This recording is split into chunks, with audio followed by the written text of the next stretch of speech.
Welcome to Your Mac Life for Wednesday, June 4th, 2014, show number 1,000. That's what I forgot to do. I forgot to put the thing up on the thing, but don't worry about it. Show number 1011. Thank you guys very much for joining me here, either live in our studio audience or via the archive, however you so choose to listen to the show. It is the first night of Canada's National Hockey-gasm. Stanley Cup playoffs start tonight. The Los Angeles Kings versus Sly's hated New York Rangers. If you are a Rangers fan, do not tell Sly that.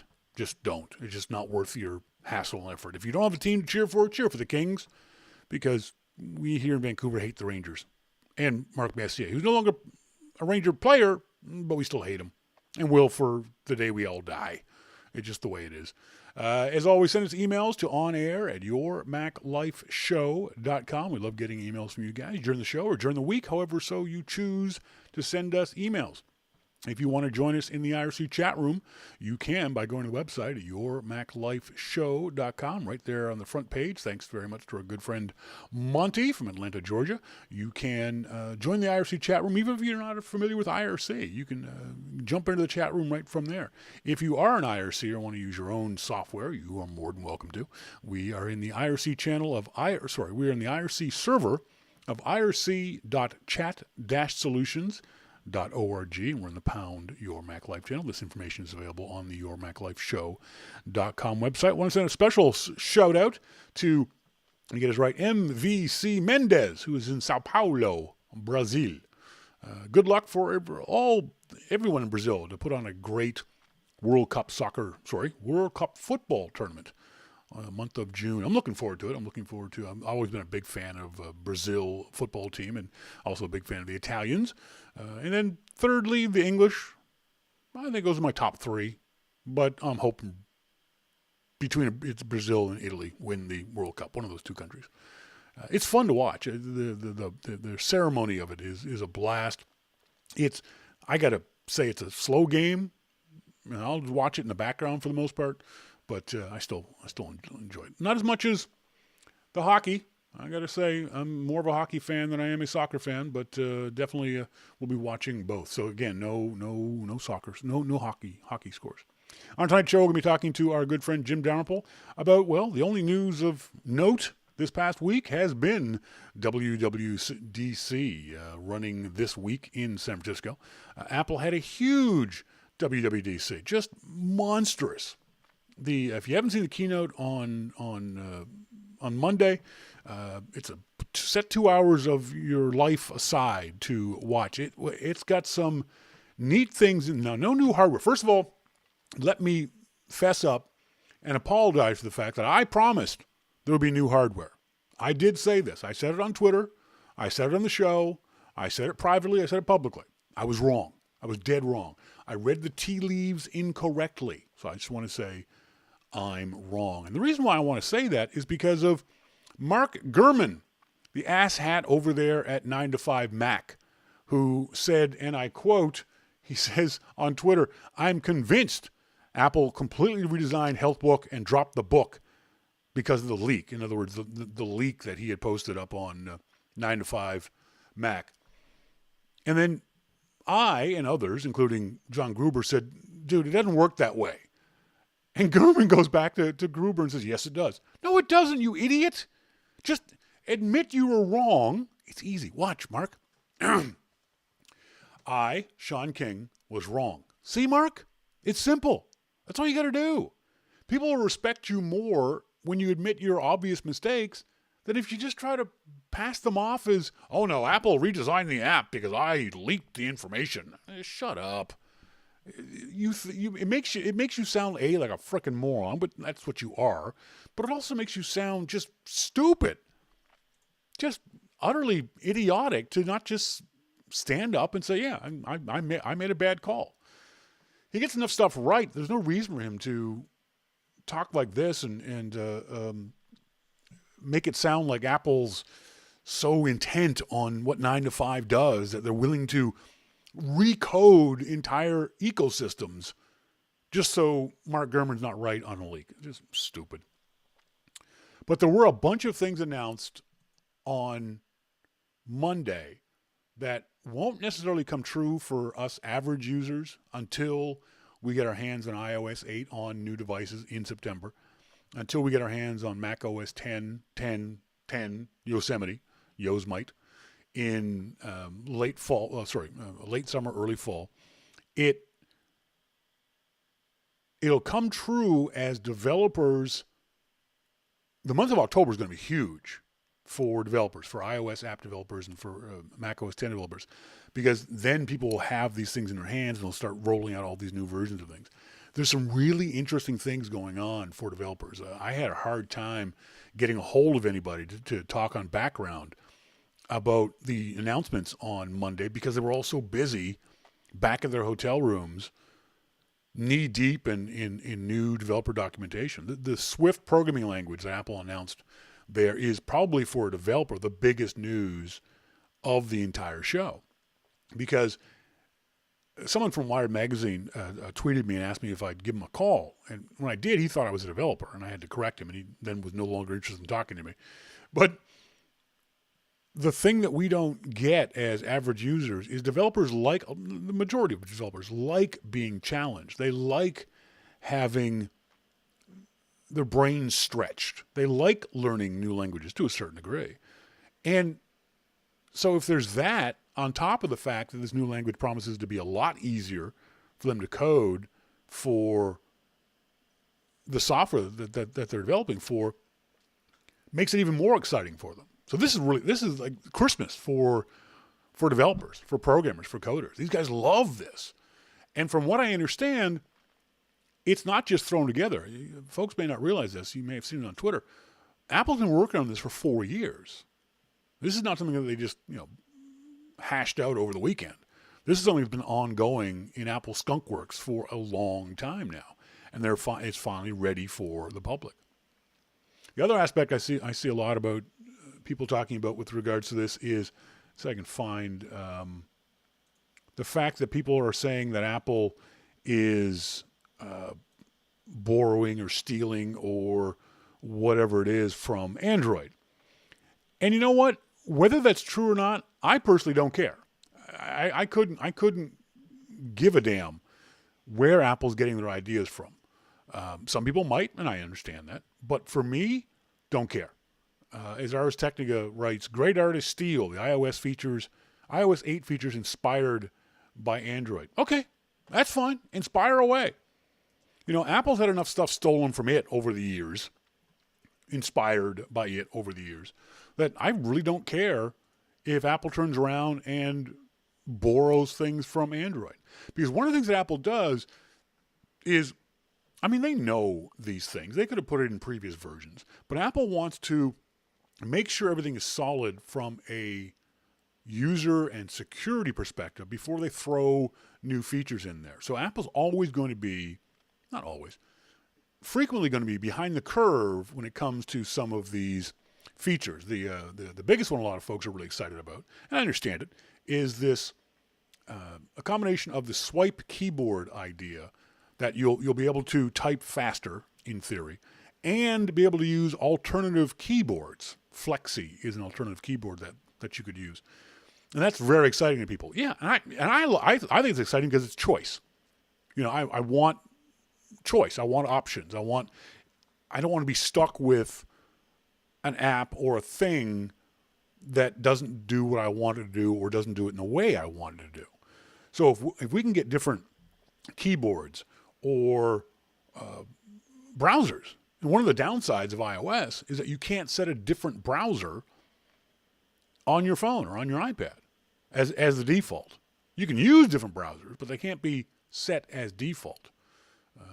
You're stuck with Safari as the default. And Apple's sort of loosening that up a little bit to a certain degree, which is good, but they're always going to err on the side of making sure that what they add doesn't affect the user experience, doesn't confuse users, doesn't make users less secure, doesn't make the software less stable, whereas it doesn't seem that that's maybe such a concern on the Google and Android side. ArcSign says, keyboards, hardware, Bluetooth keyboards? No, third-party software keyboards are exciting. Things like Swipe and again, Flexi are a couple of the examples that Ars Technica is using. Inter-app communication is, I think, a big deal too.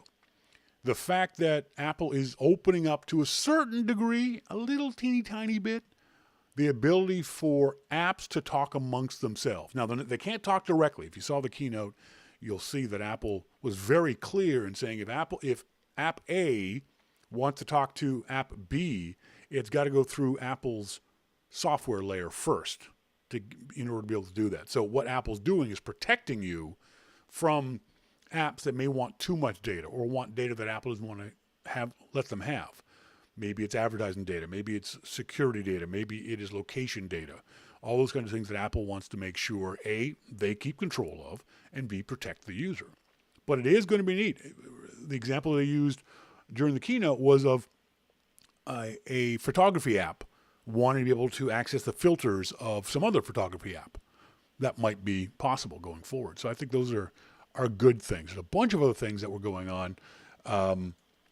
Vox, I love the idea that Vox has a story. iOS 8 rips off a lot of ideas from Google. Good for Apple. Exactly. It's not a problem. Please do. Brian Monroe says, Shawn, I figured you'd like the photo angle. Yeah, I mean, the photo stuff is going to be really interesting in the way it's going to be implemented. For example, Apple said, and I'm surprised so many people didn't hear this. I said it in the IRC chat room when we were watching it. Apple said they were going to allow manual exposure control, aperture, and shutter on the camera app. And what that doesn't mean anything for the average shooter. If you're just a person who points your iPhone and takes pictures, don't worry about it. This is not going to mean anything to you at all. But if you're someone who's heavily invested in and like the iPhone but want more control over it, Apple just gave that control over to you. Notifications is going to be really cool, really interesting. The idea that you can do something with a notification without leaving the app you're in. It's a tweet. You can respond to it right there and still stay in the app you're in. Widget is going to be a big deal. What other things here that the video embed for apps is not what developers want. It's one of the only things I saw that people thought they were going to get excited about until Apple explained it. Developers want to be able to do demos of software. I'd be willing to bet sales of apps are less than they could be simply because there are no demos. There are games out there that are $10, $15 games. Well, you know what? I'm not dropping $15 on a game that I've never played before, that I don't know anything about, simply by the screenshots of the app. And I'm certainly not going to go by the comments or the rating system. I want to see the app. I'd like to be able to play with the app for a week or 2 weeks. The old shareware model. No, sorry, not shareware. But back in the good old days, OS 7 and the like, you could download a demo of a game that was time limited. It would only run for 10 tries or only run for a week or 2 weeks. That would be great if we could do that on the iOS store. Yeah, it would clutter things up. I understand that's one of the reasons why Apple wouldn't do this, is that it has the potential to cause a lot of clutter. But just doing videos, developers can do videos on the website now, so videos don't do a damn thing. And MacMan says the funniest damn thing was when they announced App Store previews, and you saw the developers in the audience go, oh, because they thought it was going to be demos or beta and that kind of stuff, and it wasn't. It was just video previews. Like I said, they've always been able to do video previews. So it wasn't that big a deal for developers. Later on the show, we're going to be talking about how to buy a camera. My friend Vito Mori, you've heard me talk about him a couple times in the show, is in the market for a new camera. And it gave me some ideas of how to talk to you guys about what to look for when buying a new camera. So stay tuned. That's going to be coming up later on the show. But up next, we're going to talk to our good friend Jim Dalrymple from The Loop at loopinsight.com. This is your Mac Life.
Welcome back, folks. If that's a guitar riff, it means we've got our good friend Jim Dalrymple on from The Loop at loopinsight.com on the phone with us. Jim, thank you very much for being here. I really appreciate it. How you doing, buddy?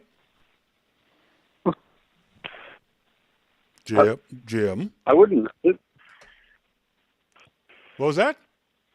I wouldn't miss it. You wouldn't miss what? You miss the show. Oh, well, dude, you know what? You're there in California with your family, and you're busy talking to all the important bigwigs and your son's birthday, and I would completely expect you to not be here. But I certainly appreciate that you are here. Well, I'll tell you, Michael's birthday was on Monday. Mm-hmm, yep. Congratulations to Michael.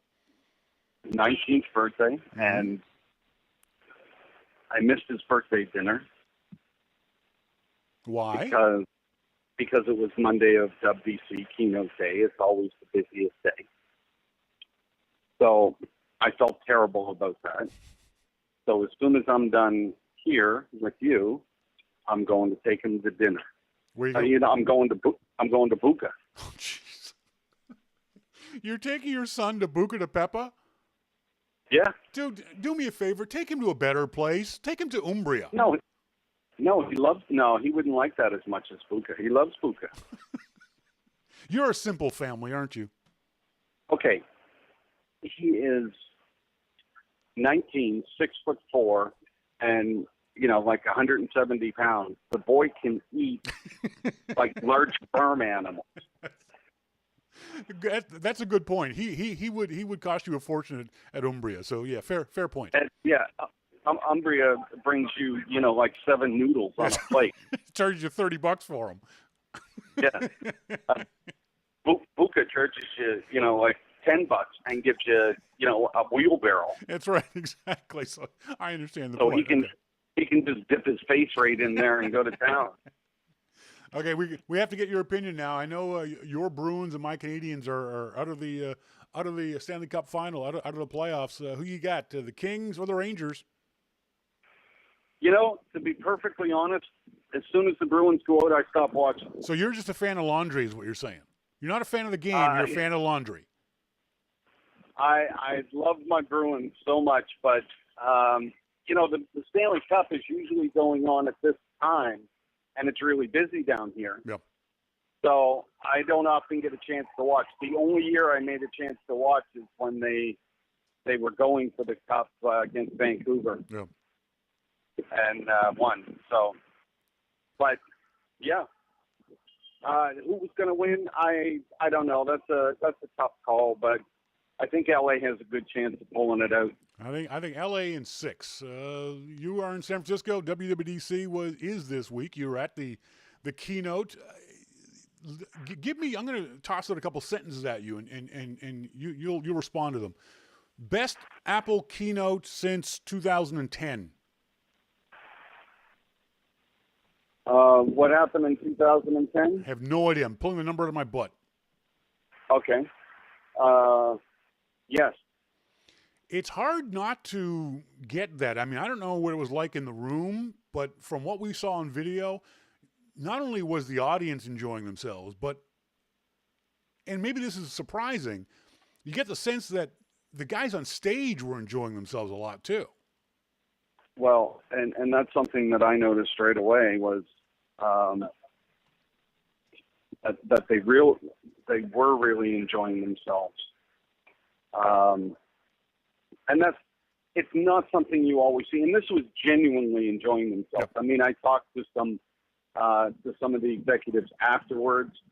They genuinely were having a good time. And I think they were having a good time because they knew that it was really good. What do you think this is? And it's tough to describe this without pissing somebody off. Do you think this is Tim Cook loosening the reins of the performances at a WWDC, at a keynote in general? Do you think this is them loosening up because, for lack of a better way to describe it, Jobs is no longer there? Maybe, yeah. Did the humor transfer well for you guys in the room? Because for me, watching it here from the distance of from 1,000 miles away, it came off campy to me. Although it seemed like the audience was enjoying it. It did seem a little bit silly to me. Obviously it's rehearsed, but Craig is really good at the delivery. Yeah. Some other people aren't as good at the delivery, but you got to give Craig credit. He really killed it at the keynote, and that stuff was great because it did look like he was having a great time. Oh, yeah. But he's always looked that way, in my opinion. He's always seemed to be wanting to enjoy himself, but he's been straitjacketed in the past because of some corporate edict that says you must not joke and have fun on stage. But like I said, it feels like Tim Cook told those guys, yeah, no, enjoy yourself, go crazy. And like I said, some of it was campy and over the top, but at least they were doing it. Well, I think Steve, when he did his little digs, they were funny, but they were more serious too. Craig seems to dig more at themselves, at Apple. Like they went to weed and then took a route down to the next place, and it was all circles and everything. That's laughing with Apple. They're laughing at themselves. And Steve never did that. He went the other way. No. But it's just two different styles of comedy. USA Today had a piece. This guy could be the next Steve Jobs, for the new Steve Jobs. Craig Federighi, Senior VP for Software Engineering. Is that just hyperbole? Well, I think part of the problem is that this is really the first time, I think, that we've seen somebody come out on stage and feel that comfortable. Yeah. They feel that comfortable. And I don't think a lot of folks realize that, but that is the way Federighi is, too. That is his personality. I've talked to him a couple times on a show floor at a Macworld Expo, and he is that kind of fun guy. I don't know if you follow him on Twitter, but he posted a bunch of pictures of himself with various developers as he wandered around both inside the Moscone and outside the Moscone with a coffee in his hand and getting selfies done with other people. That's just the kind of guy he is. What you saw on stage certainly reflected Federighi's personality more so than any other year in the past. Yeah. When you can do that, that's pretty special. Yeah. I think Apple realizes that they have somebody that can pull that off. So now, that being said, I don't think Federighi is in line to be the next CEO of Apple, unlike USA Today. I think it's going to be a while before we see the next CEO of Apple. So who knows what will happen before or until then. Certainly not based on what we saw on Monday. For USA Today to anoint him as the next CEO simply because he can do Borscht Belt humor is ridiculous. Yeah, well, people said Johnny and people said Scott Forstall and Angela Arendt and everyone else who comes along. Yeah, I'm not worried about the next CEO of Apple. I'm worried about what they do now for the future. Exactly. And what they did on Monday is perfect. Let's talk about the actual announcements on Monday. They were so jam-packed, they didn't have a chance to do their usual boring Apple retail update. As soon as they started doing that, I thought, oh my goodness, they've got a big show coming. As soon as that Cook jumped right into doing demos and introducing Federighi, I thought, wow, they didn't do the usual boring retail announcement. So you knew it was going to be a big deal. Your first impressions of Yosemite and or iOS 8? Yosemite is very stable. Yeah. Looks really nice. And I haven't used iOS 8 yet. The look, I know our friend Mosquito is all up in arms over the look of iOS 8. You are of the same age that I am. Your eyes are getting worse. Do you notice any difference in the actual look of the interface? Does the new font bother you?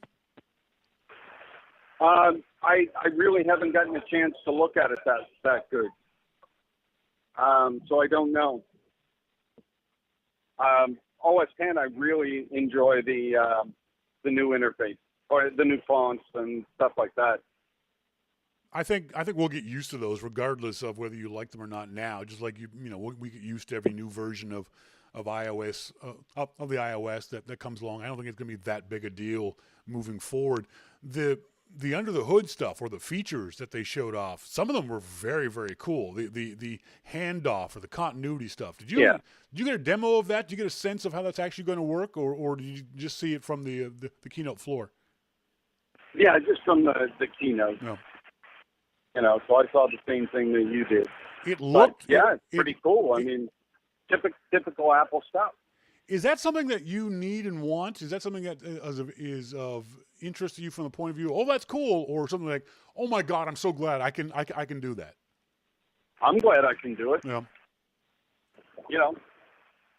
The features that if you look at OS 10 and at the combination, I guess, and see what's been done, there are no features like spaces that you're just not going to use. That's right. Yeah. But it looks cool. These are all features that everybody can use, and you can start using. As soon as you get them and install them, you're going to say, "Wow, yeah, I like this."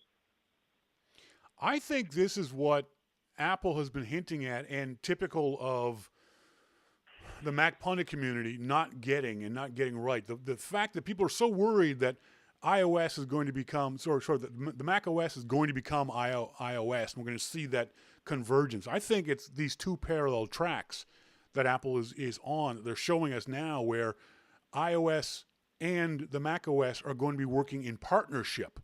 They're not going to become each other. They won't ever be interchangeable, but they're going to be running along the same tracks. Do you think that's true? Yeah, but, it's so difficult to see. You know how all this stuff goes. Yeah. What we see is not necessarily what we're going to get, you know? Although iOS 7, I got to say, what we saw was pretty much what we got. Yeah. So, do you read much into the ignoring of certain Google companies? I mean, when they were talking about thermostats, they didn't show a next thermostat. They seem to downplay Google search for spotlight searches for Wikipedia and for you now can use DuckDuckGo as a browser. Do you think there's anything to be read into that, or is this just natural for Apple to downplay a competitor? I'm sure there's something to it, but, it'll be natural. Yeah. So, you can't help but think that there's something to it. You know what? And if there is, I'm okay with it from the point of view of it makes perfect sense to me for you not to mention a competitor. It makes perfect sense for you not to promote someone who your predecessor wanted to declare thermonuclear war on and who is a distinct competitor of yours right now. So I have no problem with it. No, I have no problem with it. Same with the idea. Do it. Sorry, go ahead. No, just do it. You know? Yeah. Same with the idea that we're seeing all these stories of iOS 8 ripped off a lot of ideas from Google. I'm okay with that. Are you? Well, it's not like it hasn't gone the other way, has it? Exactly.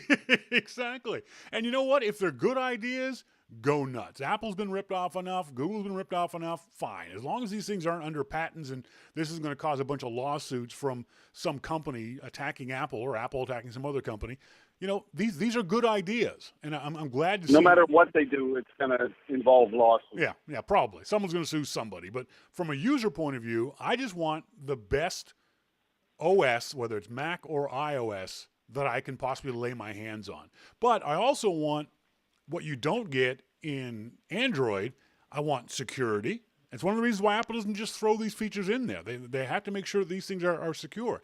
I want a consistent user interface, and I want stability. And Apple offers all three of those things. And then if they can add new features, I think I'm good with that. Yeah. Well, we'll have to see how it all works out, you know. I mean, it will be interesting to see, but, you know, I mean, they stole the whole basis of Android from Apple, so, you know, what they deserve to be flogged in public, but WWDC is a worldwide developer conference. That's the whole point of the conference. When you spoke to developers afterwards, I got to assume, having you speaking to them face to face, they are inordinately excited about what they saw on Monday afternoon. The developers are ecstatic about what they saw. No. Oh my God, I have not seen developers this excited since 2008 with the iPhone SDK. Yeah, that's right. Amazing, or the whole Intel transition, stuff like that. That's when developers were excited, and now they are again. And do you get a sense of why? Is it just Swift? Is it the new features of iOS 8? Did you get a sense from the developers of anything in particular that they're really excited about? No, not really. The developers are really excited about the tools that they get. Yeah. So that's about it for them. The thing that cracked me up, and my friend Doug Pasnak on Twitter said this. He said, quote, Apple doesn't have certain features, fail. Apple incorporates features into products, crushing developers. Stay schizophrenic, tech press.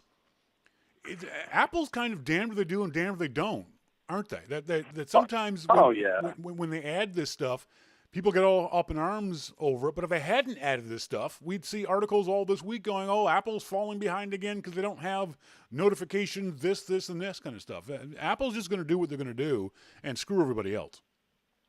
Yeah. Yeah, there's no doubt.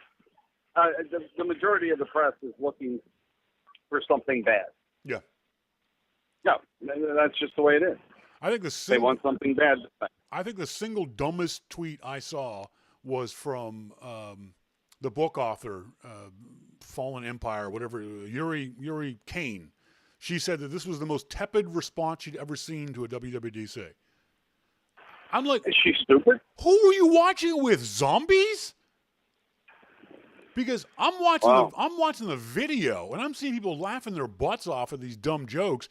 And when Apple showed off Swift, oh my God, I think there were all kinds of little developer chubbies going on. You could hear the pop, pop, pop, pop, pop sound. They were hugely excited over this. Oh yeah, and still are. Days later, they still are. Well, I was telling the audience that I couldn't get a hold of any developers via email or phone all day Monday because they were all too busy reading up on Swift and reading up on these new tools and reading up on all this new stuff that Apple was going to give them. They're hugely excited over this. Anyone that says that this is a tepid response from the developer community is just freaking brain dead, like Kane is, obviously. Well, I'm not surprised after seeing what I saw there. Yeah, yeah. It's now. You went. Have you been? I know you're not a developer and you didn't go into the developer track of anything. Were you over at the Alt conference at any point? Yep. Is it the same feel over there? Those are the guys who, for the most part, couldn't get into WWDC because of the lottery. Yeah, I talked to some people over there. They're just as excited. Yeah. So it's everybody. Tell me about the Alt Beard Bash last night. How'd that go? It was great. Yeah.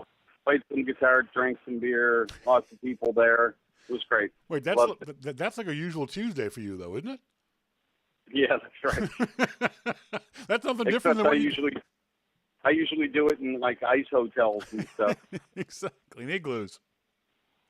Yeah. So, well, yeah, I saw a bunch of tweets about it, saw a bunch of pictures of it, and it sounded like everyone had a good time as usual with the karaoke and your guitar playing. So it sounds like it was a big success. Hopefully you raised a lot of money for your wife's charity. Tell folks what your wife's charity is. Just over $1,000 they raised. Yay, good. And what is that charity?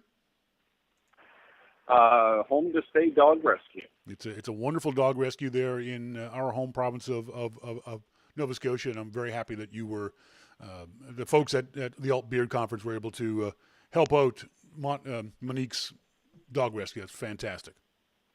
Yeah, me too. Good. I'll let you go. I'll let you and Micah go off to dinner at Buka. You guys enjoy it. All right, man. You guys enjoy it. Tell them I said hi, and we'll talk to you next week when you get back here. Sounds good. All right, see you, buddy. Bye. Bye. Folks, that was Jim Dalrymple from The Loop at loopinsight.com. I could tell that he couldn't hear me all that well and didn't want to keep him on the phone for too long because his son, his 19th birthday. Okay, you guys are going to hear a buzz sound. I don't know how to turn this down. Hang on a second. Let me just turn this down.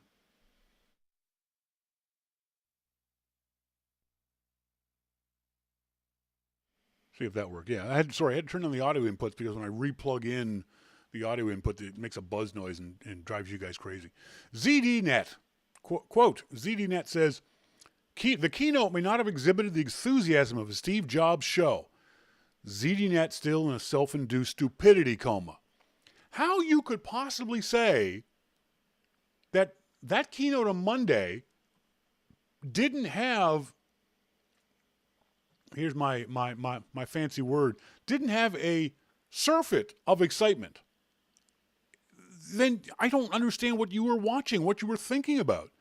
That was the most excited keynote from a point of view of the guys actually presenting, the most excited keynote from the point of view of an audience reaction, and the most exciting keynote that I've seen in a long, long time.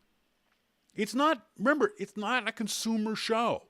It's not a show for your mom who's going to go buy a new iMac. That show comes in late September when they announce new machines. That show comes in late September when they announce new iPhones. And iOS 8 is available. And Mac OS 10 Yosemite is available. That's when that happens. This was a show to get developers excited about what Apple is going to be doing for them. And by any measure, as long as you are not a brain-dead moron, this was a huge, huge show. There's just no way that anybody could say anything different about it. It's just insanity to think that everyone involved in this show didn't have a great time. And like I said, to a certain degree, the comedy fell flat for me.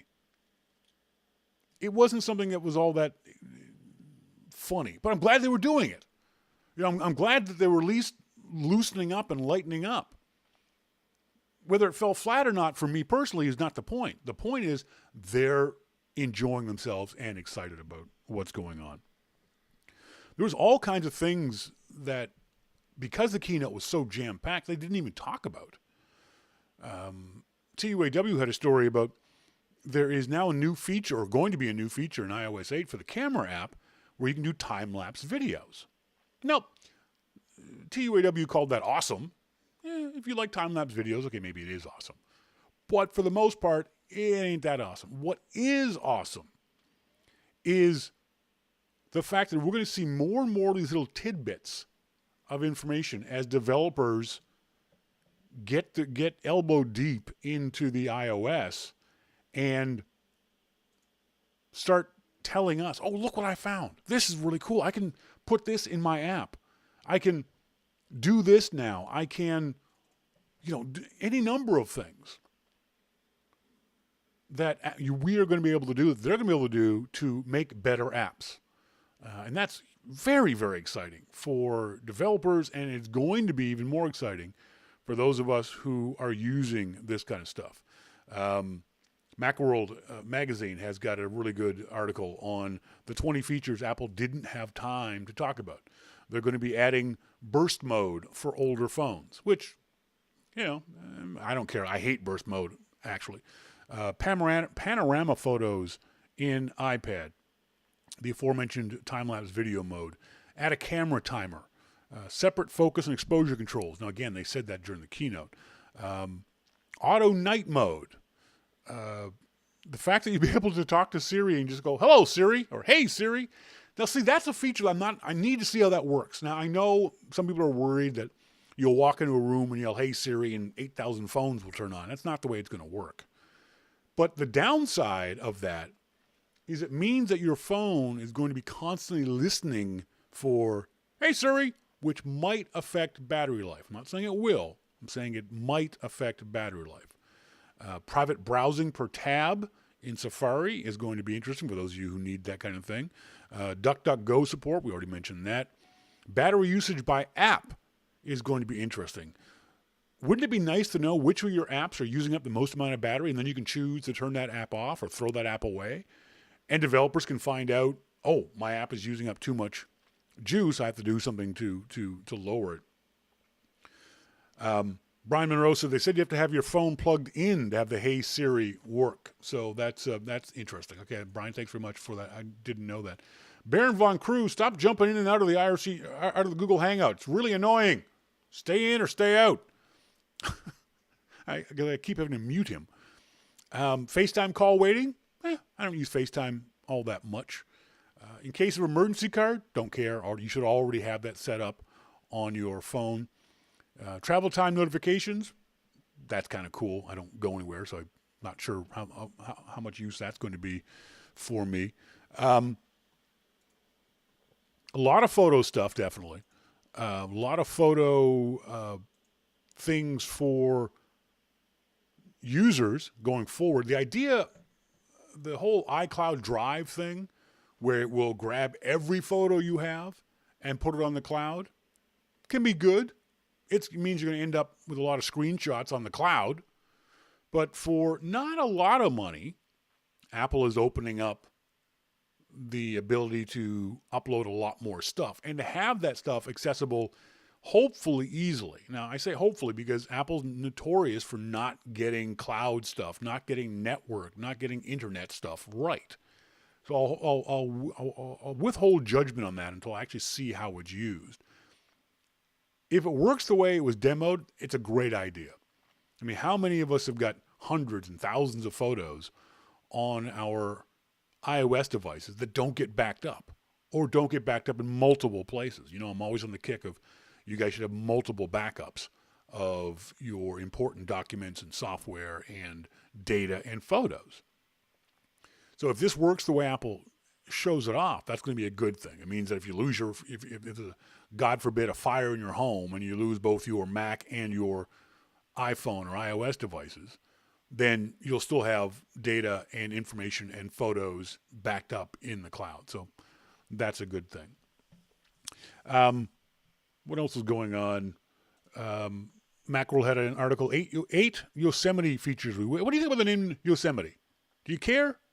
I don't care one way or the other. I don't think it's a bad name. I don't think it's just an okay name. I'm fine no matter what they call it. The continuity, the shared airdrop, Brian Monroe and I were talking about this earlier.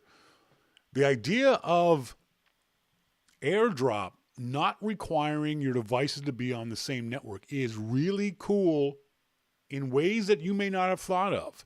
It's certainly going to be cool for business meetings where a company will be able to have a guest speaker, someone comes in to do a presentation, and they don't got to futz around with getting all these devices on, say, a company-wide airport network. And the bandwidth charges, not charges, but bandwidth hit that might take. For example, in late June, I'm going back home to Halifax, Nova Scotia. See, I said home. Isn't that funny? It's not my home. It hasn't been my home in 25 plus years, but I still think of it as my hometown.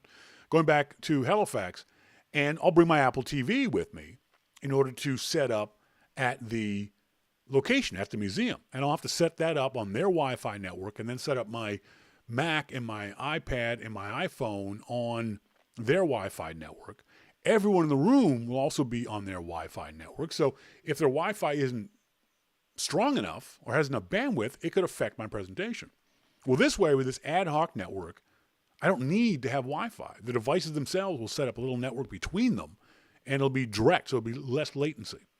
Now, Brian would say Daniel Dilger was talking about this a few months ago, but I talked to a couple other developers over the last few days, and they said this is going to be big for games. That Apple probably isn't going to have an Apple TV that will have apps on it, but it will have an Apple TV where your iPhone can broadcast its screen, its apps to the Apple TV and then to your HD TV set with no network lag, with very little controller lag. What it means is you could go to over a buddy's house and you go play a racing game on his television set without having to worry about setting up a network or anything else along those lines, without having to worry about bandwidth, without having to worry about all those kinds of issues that we sometimes run into when we do these kinds of things. So that's one thing that's going to be really neat. The continuity stuff, Brian Monroe says, Shawn, it's called Wi-Fi Direct. ArcSign is AirDrop Bluetooth. No. Let me just check to make sure. It doesn't say. I'm reading about this on Macworld.com. They don't say whether it's Bluetooth. It'd be interesting to find out though. The feature of the handoff, working on an email in one place and then finishing up in your Macintosh, for me, it's not such a big deal. I do understand why it would be a big deal for other folks, this handing off of data. For me, because I sit right here 18 hours a day with my iPad within arm's reach, my iPhone within arm's reach, not that big a deal. But I can see how that would be a big deal for a lot of other folks. I think it's a really neat feature, too, and a really neat way of what we said earlier. Apple's not making iOS and macOS be the same. They're making it run along parallel tracks where it can work together where it needs to, but also be separate where it can be. So the whole Mac iPhone phone integration thing is going to be really, really cool too. ArcSign, I'm looking at the Macworld magazine article. The Instant Hotspot says it's going to be system-wide Wi-Fi. And that's not the same thing as the AirDrop, though. So you have to read the article to get more information. The Notification Center, the fact you can do things right from the Notification Center is great. I think that's going to be great. I wish I could use that right now. The Spotlight stuff is going to be interesting because Spotlight is for a lot of users, not for me, but for a lot of users, going to be a big deal. The mail markup thing, oh my God, I'm going to hate that so much. I saw the mail markup stuff and thought, oh God, that means we're just going to have just all these ugly emails with arrows pointing at things and thought balloons and cartoon text. And for some folks, yeah, it's going to be a cool feature. I'm probably never going to use it.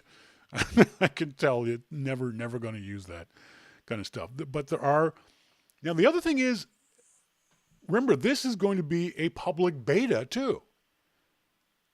This is not for just developers. Sometime this summer, up to the first 1 million people who sign up, you'll be able to download your own version of the public beta of OS 10 Yosemite. That's pretty exciting. Now, don't do this just for shits and giggles. Don't do this unless you're actually going to participate in the beta program, which means filing bug reports and telling Apple what's wrong and that kind of stuff, and developers. But if you do this, do it safely. Make sure you've got a recent backup of everything. Make sure, if you can, do it on an external drive or an internal partition, because it's going to be beta software. All right? And don't write reviews on the Mac App Store saying, this app doesn't work under Yosemite beta. Shut up. All right? Don't write those reviews. If you have issues with any beta, talk to the developer first. That's why it's a beta. It's not ready for prime time. I don't know if I'm going to do it. I've already signed up for the developer stuff. I could access the OS 10 developer preview. I'm not going to, because it's a developer preview, which is even less stable than a full-blown, full version of the software or a developer, or a beta preview. I'll wait until at least the OS 10 beta of Yosemite, and even then I might not do it, but it looks like there'll be a lot of cool things in there that I'm going to want to play with. So I'm probably going to be tempted, but I will definitely do it on a separate drive or a separate partition entirely, just because you got to do that kind of stuff to protect yourself. Don't do it and just expect everything to run smoothly, to run the way you expect it to. Now, I got a really interesting email from a listener, as we always do. Emails, as always, you can send to onair@yourmaclifeshow.com. I appreciate that if you guys would send any emails or questions or things like that you would like me to talk about. I got an email from our friend Jason Painter down there in Australia. He says, with regards to Mac Photos app and what it means for... Oh, that's the other thing, too. Did you notice Apple did a demonstration, a very brief demo, of a sneak peek of an app that won't be available until next year? Apple doesn't do that. They don't do that. They certainly didn't do it in the Steve Jobs era. They did it with the Mac Pro, and they're doing it now with this photo thing. I find that very interesting. Now, a lot of fans of Aperture are very worried about this. They thought there might have been a new version of Aperture coming up. I don't think so. I think Apple would save that for a show like the NAB or that kind of stuff. So Jason Boehner says, I have to say, the upcoming Photos app worries me as regards to its potential impact on iPhoto and Aperture. Until we know if it has metadata features, I would think it would be good for users like my friend who does no editing or titling, but not for those who put in a bit more effort. I'm an Aperture user, and as it's a pro app, I would not expect it to be dumbed down. But what if this reduces Apple's interest in it even further? That's a fair question, Jason, and it's a question a lot of pro photographers have been asking about Aperture. Aperture pretty much seemed like the ugly red-headed stepchild of Apple's software suite. Part of the problem is that Apple, although we think of it as the world's largest technology company, one of the largest companies in the world, it's still realistically, physically, a relatively small company. Apple's often said they work like a startup. So the downside is that there's not enough people at Apple to work solely on Aperture, to do nothing but Aperture work. These guys get pulled off of projects on a regular basis to go work on other things. So unfortunately, what that means is that it means development for some of these bits of software come and go. And it's certainly possible that Aperture is dead. I don't think so. I don't think Apple has done that or is going to do that. But it does hurt that they have so few people they can't do regular updates to the software. That being the case, I would tell pros, don't rely on Aperture releasing a new version of the software. Either Aperture works the way you like it to work, and it works that way now, and you don't have any expectations going forward, or you move your pro photography workflow to a different app. And I'm talking Lightroom in this case. Adobe, is going to continue. Adobe, at some point in the next couple of weeks, we'll see a new public beta of Lightroom 6, further distancing itself from Aperture. So when that public beta comes out, you might want to, if you're a pro, take a look at Lightroom and see if it fits in with your workflow and maybe moving over to that. I don't think Aperture's dead. I don't think that this Photos app that Apple showed off, I think it's not a replacement of, but it's an adjunct to iPhoto. I think Apple knows that they need some kind of software like iPhoto. They may just drop the I from iPhoto, make this Photos app be consistent through the Mac OS and iOS devices. But I don't think that's going to happen where Apple drops iPhoto. They might drop Aperture, though. That's not without a possibility. So keep that in mind. Roddy Paws writes, thanks for talking about creativelive.com on YML. I checked out the site, and I'm taking the class on learning a new language, something that I've been trying to do for a while. Plus, there are other courses coming up that I'm interested in. Roddy Paws, let me know how that learning a language class works for you. I never thought about creativelive.com as being anything but a place for photos. So, yeah, if it works out for you, let me know. Now, I think it was Sherry was talking about John Delancey. And Sherry, remind me of why you were talking about John Delancey. I told the audience I wanted to tell my John Delancey story. This is going back to the 20 years of Your Mac Life. I want to say it was maybe 10 years ago. Back in the days when Mackerel Expo was a much, much bigger show. It was so big that the Eddie Awards, which are now just announced on Mackerel.com's website, actually had their own awards show. It was actually a, fancy event that Mackerel magazine would put on in the Museum of Modern Art in San Francisco. And there was dinner and drinks and a stage and presentations and winners and all that kind of stuff. It was cool. It was fun. At that time, I was working for Macworld. And I get this, they'll probably get mad at me for saying this, but I don't care. I get this letter addressed to me from Macworld, and it was a paycheck. And I open up the paycheck, and the paycheck says, the name on it is from IDG, Macworld, whatever it was, but it was a paycheck to John Delancey. Well, at that time, John Delancey had been hired by Macworld to MC the Eddie Awards. He was the host of the Eddie Awards. They had also hired him to be in their booth an hour, 90 minutes a day to sign autographs and talk to fans, which is kind of cool. For those folks who aren't familiar with John Delancey, look him up on IMDb, but he was Q on the Next Generation version of Star Trek. Really nice guy, too, by the way. So I get this check in my hand, and I know that Delancey has been hired for a couple days and to do the Eddie Awards. The check, you ready for this? The check was for $25,000. John Delancey made $25K to MC the Eddie Awards and to stand at Mackerel Magazine's booth for an hour and a half for 3 days. Not a bad gig if you can get it. So I sent the check back, obviously.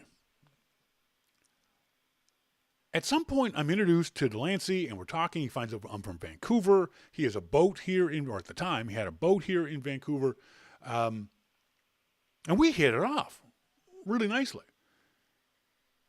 And so at one point, we are going to go out to dinner with him. And he said, come on back this afternoon, after I'm finished my autograph session, and we'll go to dinner. Cool. That'd be fun. That'd be great.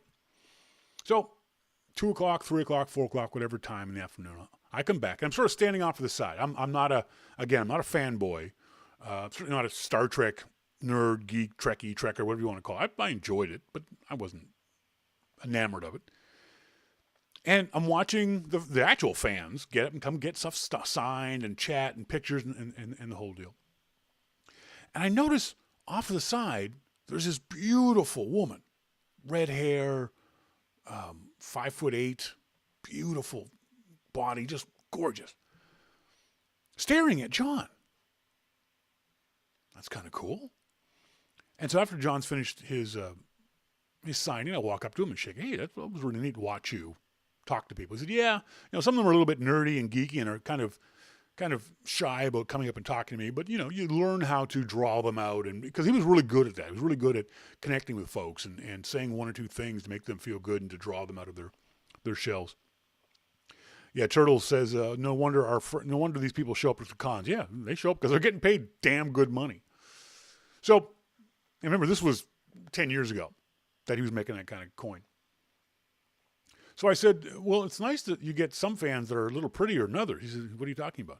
I said, don't look now, buddy, but over my right shoulder, there's this gorgeous redhead who's been staring at you for the last half hour. He was like, and Lance and I are about the same height. I think he's maybe an inch taller than I am. So, we're a couple of big guys standing there in the middle of the show floor. He was like, really? And he sort of peeks over my shoulder. He goes, holy crap, she is gorgeous. I said, yeah, man, good for you. He said, but I'm married. I can't do anything about it. I said, I'm not saying you're going to do anything about it, but even a man on a diet can look at the menu. And he says, oh, she's quiet, dude. She's coming over. I said, oh, shit. Okay. So we figure she's an autograph hunter. And so I step back and she walks over and she's smiling at him and she's smiling at me. And he says, honey, I want you to meet my friend Shawn. I was like, oh, God. He said, yes, Shawn, this is my wife. And I'm like, oh, dude. And by the way, honey, Shawn thinks you're hot. Oh, come on, man. threw me under the bus. Luckily, he did it in a really nice way that I basically said his wife was hot. Like, thanks, Delancey, you dink. So we went up to dinner and we went to Umbria, the restaurant I was telling Jim Dalrymple about. Had a wonderful dinner, great meal, great conversation, a lot of fun. So yeah, that's my John Delancey story of John embarrassing me in front of his wife. I got an email from our friend Only Duh, Ms. Duh, in the IRC chat room. She says, I'm going to donate $36. Will that get me a year subscription? Yeah. If you donate in advance, a year in advance, not only does it get you a year subscription, but it also gets you a free photography class. The next time I run the photography class, if you're available, you can sit in on the class for free. And that's true of anybody. If you pre-subscribe or pre-donate for a year, then you're not only entered into the prize draw for that full year, but you also get the photography class for free. As long as you donate, there it is, $36. There we go. Round it up to 40. Class is $50. Give me $40. You're subscribed for a year, and you get the class for free. I can't make a better deal than that. I'm sorry, I just can't. I'm losing money otherwise. No, I'm kidding. So it seems to be that, getting back to WWDC, we're going to hear more and more about this stuff as time goes on, as we always do when it comes to these kinds of things. But I think it's going to be the most interesting 6 months from now. 6 months, June, July, August, September. Wow, no, 3 months.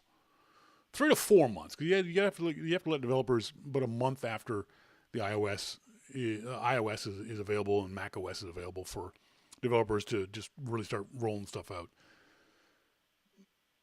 The other thing is, did you see the list of computers and phones that iOS 8 and Mac OS 10 will run on? It's remarkable that iOS 8 will run on iPads as old as the iPad 2. Apple could very easily have said, you know what, we're limiting iOS 8 to iPad 4 and above. You know, if you want iOS 8, you got 7. If you want 8, you got to buy a new iPad. Apple didn't do that. It'll run on iPhones 4S and above, and it's because the 4 doesn't have the chip that could run it. And it will run on any Macintosh, 64-bit Mac, that runs 10.6.8 or higher. That's a huge number of machines in the whole Apple ecosystem. Again, Apple could limit this to be a lot tighter and make money off of it, because people would buy a new iPad to get iOS 8. They would buy an upgraded iPhone to get iOS 8 or a new Mac to get iOS 8. But Apple's not doing that. And the other thing is they're not charging us for it either. I think that's pretty cool. I think it's very interesting that the company isn't just after a cash grab. And it would be a completely understandable cash grab too, by the way. People complain about it, yes, but you would understand why they were doing it. Again, send us emails to onair@yourmaclifeshow.com. If you have any comments or questions or suggestions or anything else along those lines. You want to talk about WWDC, you want to talk about the iOS beta, the OS X beta. Will you sign up? Will you sign up and will you install the OS X beta when it comes out later this summer? Are you that brave? Will you do it? Email to onair@yourmaclifeshow.com. I said earlier that our friend Vito Mori has been asking me for the last about a week or so. He's interested in buying a new camera. Now, when Vito was down here in Vancouver, he and I went on a little bit of a photo shoot. I loaned him this fantastic Olympus M1 camera, and he had a lot of fun shooting with it, even if it was on manual or automatic mode. Vito had a lot of fun shooting with the camera. And so I got him into, because of that, he is interested in getting a new camera. So I've been helping him out, trying to figure out, what's the best camera he can get for the money he wants to spend. And like most people, he's willing to spend between $700 and $1,000. Somewhere in there is the sweet spot, which is not a bad sweet spot for a beginner. It's not a bad place to be for those folks who want something a little more fancy than a point and shoot or their iPhone. The first thing I would tell people is look at your iPhone. Look at the pictures you already have on your iPhone. Now, first of all, if you look at those pictures and you think the majority of those pictures are good pictures, pictures that you like, pictures that you enjoy showing off to friends, you don't need to buy a new camera. There's no need for you to buy. If your iPhone's already good enough for you, why spend $1,000 on a new camera when you've got a perfectly good for you camera in your hand? Not a lot of point in doing that. So don't think you have to have a new camera. Oh my God, because if you're already taking photos that are good enough for you on your iPhone, then leave it at that. Just step away from the camera store, sir.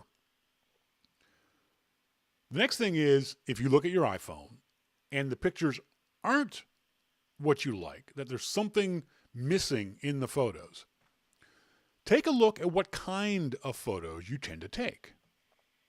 Because one of the first things I ask anybody who wants to take better photographs and they want a better camera is, what kind of pictures do you take now?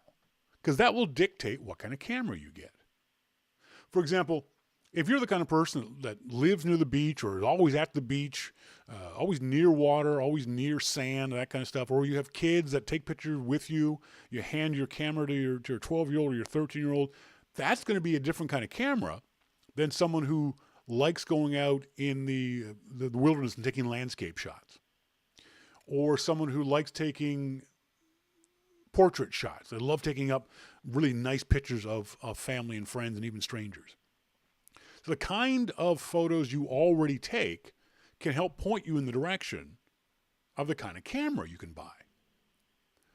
The other thing is, and I made sure Vito, I pointed out to Vito, I said, dude, ask your wife about this. He said, oh no, she said I could buy the camera. I said, yeah, I know she said you could spend the money, but ask your wife whether or not she's going to use the camera. And he didn't get that at first because he was looking at a bunch of DSLRs, the big body, big iron kind of cameras. He was looking at older models, but basically this was the form factor he was looking at. And I said, maybe your wife, if she likes taking pictures, maybe your wife would like a smaller body camera. Maybe your wife would like a smaller body, is what I said to him, and then I had to correct myself. Maybe she would like the physical smallerness of either a point-and-shoot camera or one of these mirrorless cameras. So you've got to talk to your significant other and find out whether, A, they want to use the camera too, and whether or not they'd be comfortable with the size of the camera you choose. Now, one thing that Vito did was he went to Costco. And Costco has got some great deals on some cameras. The problem is, for the most part, Costco is going to be selling you older models of almost everything they sell, hardware-wise, camera-wise. For example, one of the cameras that he was looking at to buy, was around $700, was a Canon Rebel T3i, I think it was. And I looked up at DP Review and saw that's a 4-year-old camera. Now, it's a perfectly good camera. He could buy that camera and be quite happy with that camera. The problem is, because it's an older model version, and significantly older, 4 years is a long time in the camera world, it's got a 4-year-old sensor on it. It's got a 4-year-old focusing system. It's got a 4-year-old ISO system. It's got. So if you can find, for the same price, a better camera, go for it. Don't go to Costco and spend $700 on a 4-year-old camera. Another camera he was looking at was around $700, and it was the Canon, same Rebel model, which is Canon's beginning DSLR, the Canon Rebel T4i, which is a 2-year-old camera. It's a little bit better. But I would say to him, look to buying as new a camera as your budget will allow you to. So he went down to the local London Drugs. And here in Canada, London Drugs is pretty good about matching prices of places like Costco. And so for the same price, he could get a similar camera with a lens, that he'd probably be happy with. Now, one of the things I tell folks about buying a camera is be wary of a salesman who wants to sell you extra lenses. Now, if the lenses come with the camera, great, fantastic. You know, you can buy cameras, especially on Amazon and places like that, just that are body only. But generally, if you buy a camera, it'll come with what's called a kit lens. And it's probably going to be an 1855 millimeter, and it's going to be an average lens, average glass on it, average optics, average everything. It's going to be a perfectly average lens. So the sales guy's going to say, well, that's just an average lens. You need this kind of lens, or you need this kind of lens. Well, unless you know what kind of photographer you are, you have no idea what kind of lens you want. If you're a portrait photographer, you're going to want a different kind of lens than if you're a animal photographer or a wildlife photographer. You like shooting birds, you're going to need a different lens than if you shoot portraits of people.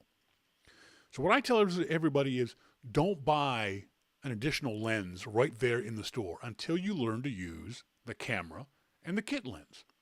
Again, the kit lens isn't bad. It's not great. It's not bad. So learn to use the camera. Learn how the kit lens works. And then you can start figuring out, well, you know what? I really like taking wildlife bird shots, in which case you need a zoom lens. Or I really like taking up close and personal pictures of my kids, in which case you'll need a portrait lens. I think I saw someone in the IRC chat room say, Ms. Duh says, I need macro capability. Exactly. You know, once you know, you can buy the gear that fits your interests and your desires. So keep that in mind when you go buying a camera. Know what kind of photography you want to shoot. And again, just look at your iPhone. Your iPhone will tell you what kind of photographs you've taken in the past. And maybe you've taken a wide range of shots. You know, when I was thinking about this, I went into the iPhone and I looked at it myself. I take a lot of portraits, a lot of close-ups of people and things and flowers and stuff. And so that's the way I'm leaning photographically, is as a portrait photographer. I'm not a landscape guy. I don't take or like landscape photos for myself personally. So I don't need a big wide angle landscape lens. I'm certainly not a wildlife photography guy. I don't go in the woods, but I am a sports guy. So I know I'd want a fast lens and maybe a fast zoom lens for taking pictures of action, of horses and people and race cars and motorcycles and that kind of stuff. So you got to know what kind of things you're looking for before you walk into the camera store. Again, remember Costco, good prices, but probably older gear. Make sure you do some research. Your local London Drugs or supermarket or your local drugstore type place might have gear. They have a limited supply of it. The other thing you want is find out what their return policy is. Make sure that you can return it after, say, a couple of weeks. Because one of the things I also tell people is when you're camera shopping, you need to feel the camera. You need to feel how it feels in your hand, whether the build quality is good, it's something you like. I mean, you're going to be holding this thing very close. Whether it fits your face, whether it fits your hands, whether you can find the buttons feel good. You know, for example, I said this from the beginning with this camera. This is a very narrow camera, this M1. But and I normally wouldn't have picked this up or bought this, but because of the way it's designed, my hand very naturally, you can see how my knuckles fall underneath the camera to support it. This is a very natural and very comfortable feel for me. And I wouldn't have expected that because I like this whole full-fisted view. You see how it's different here on the big D600 and the big D3S. My entire hand, or 3 fingers, are on the grip of this thing. I like that feel.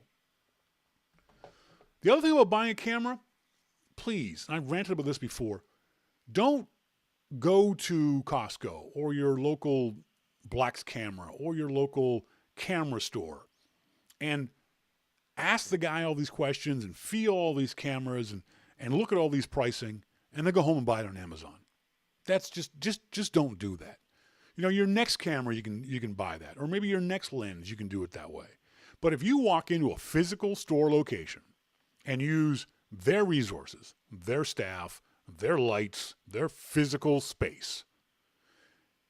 Buy the camera from them if they're going to give you a good deal. You know, if you can find it on Amazon for half price, then yeah, buy it on Amazon for half price.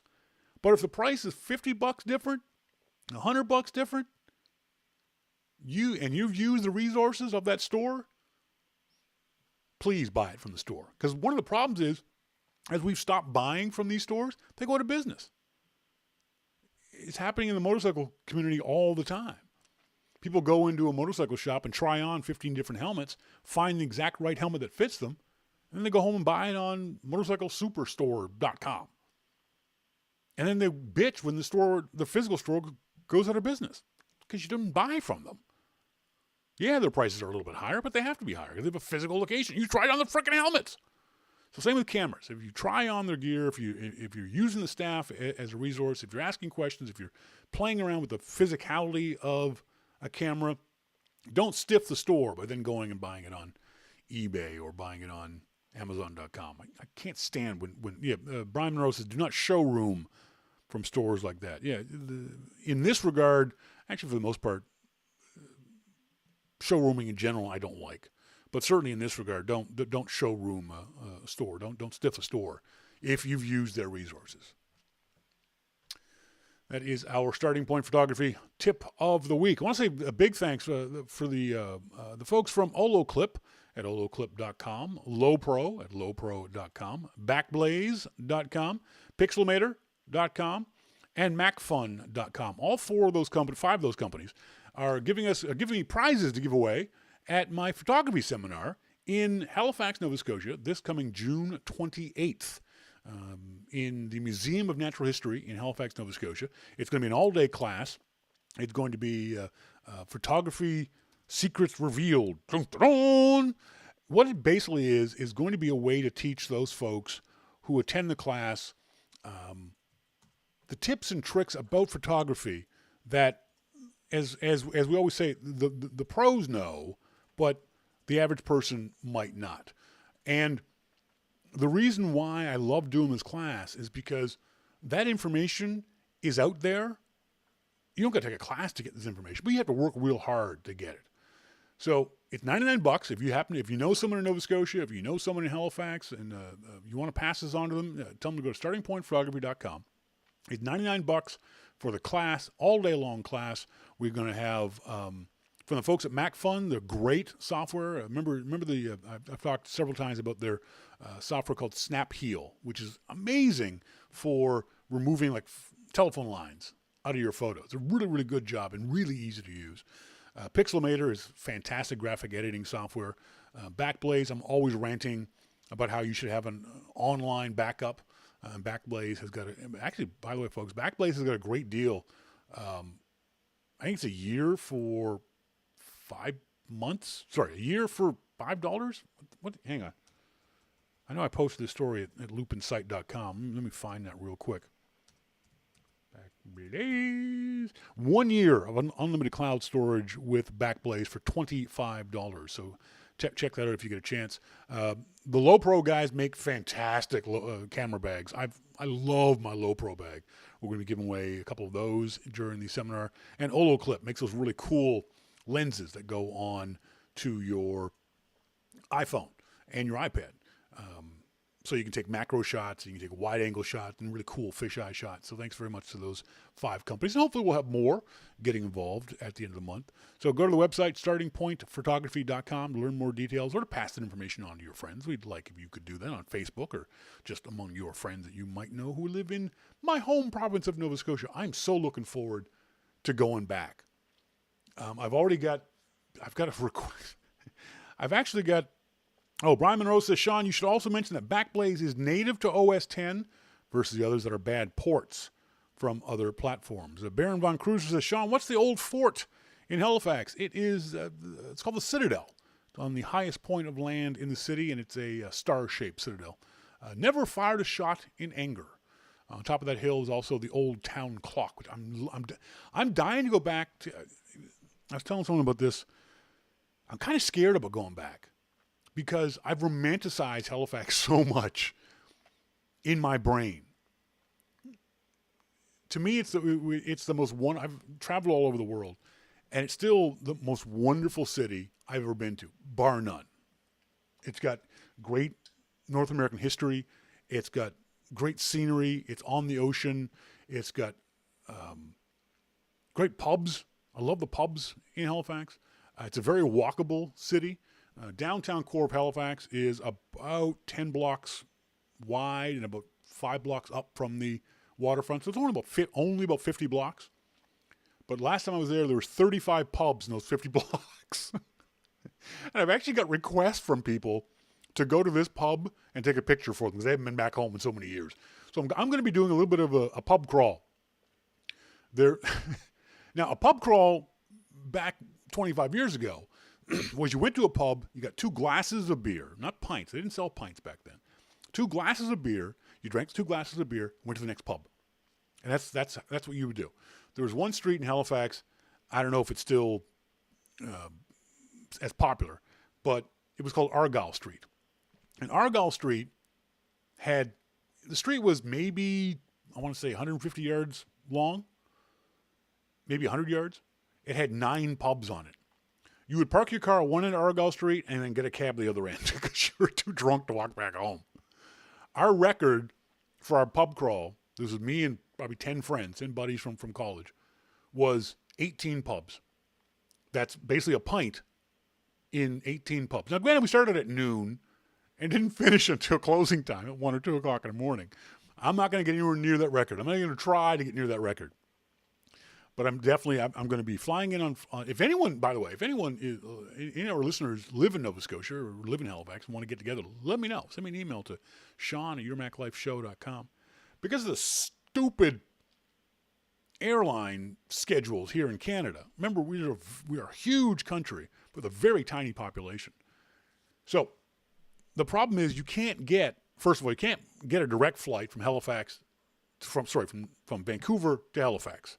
You have to have at least one stop in either Calgary, Edmonton, or Toronto. And none of those flights leave on Friday and get you there on Friday. They're all overnight flights. They're all red-eye flights. So I'm going to take a flight at 10 o'clock in Vancouver time, arrive in Halifax at 6 a.m. on Friday. So I leave Thursday at 10, get in Friday at 6 a.m.